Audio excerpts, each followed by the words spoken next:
Why don't you tell us a little bit more about yourself and what you do here at Manlove Psychiatric Group? My name is Mandy Meredith Dunlop. I'm a TMS tech here at the Manlove Group, and I joined the team in February of 2018.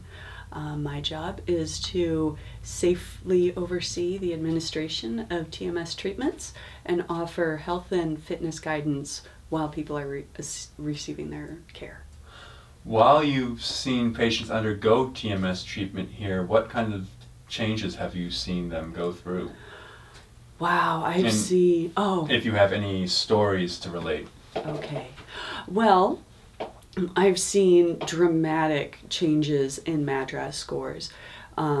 Patients who came with scores that were in the severe category above 34, dropping down into the normal range between 4 and 6. The quality of life that they have been able to share with me, how it's improved, has been absolutely indescribable. You just mentioned something called MADRS scores. Can you explain to us a little bit more about what that means?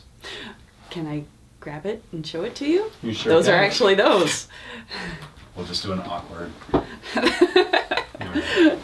All right. Well, here at the Manlove Group, we use the Montgomery-Asberg Depression Scale as a gauge to determine who's right for treatment, and also as a way of charting their progress. With our MADRS, it's just 10 questions gauging everything from how sad they appear to their level of suicidality. With our MADRS, 34 and above is considered severely impaired by depression, and a score of 6 or below is considered within normal range. Is that the case, that score of 34 and 6, for example, those that you had mentioned, are those the usual range for MADRS scores, or I should say, is 34 a universally bad number to have on that, or is it a good number? No, lower is better. Okay. With this metric, 34 is considered, and above are considered severely impaired by depression.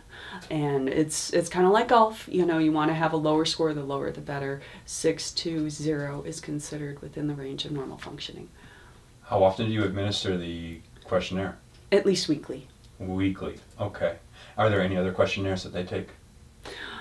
Not from me, no. Okay. What about the practice? Do they administer other questionnaires to measure progress?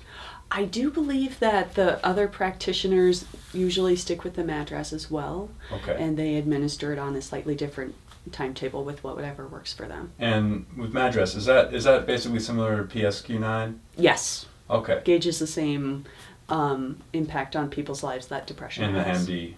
Mm-hmm. Okay. Have you had any personal experience with TMS? Not until I had had a chance to move up here.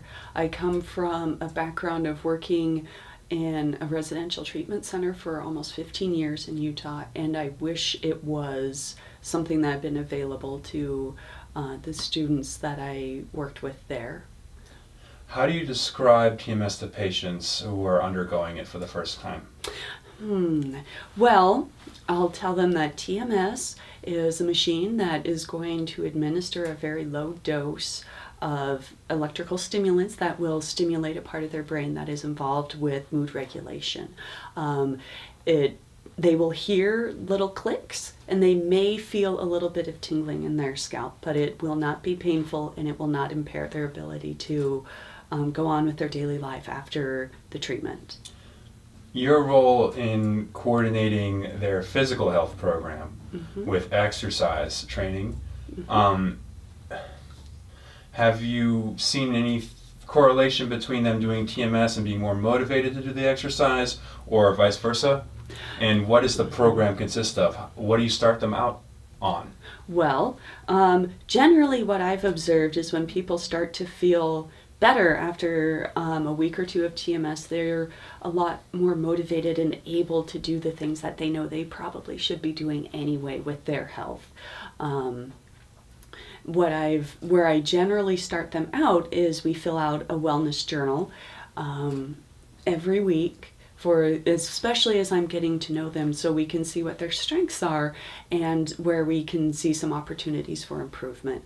My general guideline and recommendations is that we shoot for at least half an hour of exercise, preferably closer to an hour, 4 to 6 days a week. And if it's strength training, if it's aerobic exercise, walking, dancing, running, swimming, whatever it is that brings them joy and that they're able to stick with is what I recommend. Okay, good. Cut.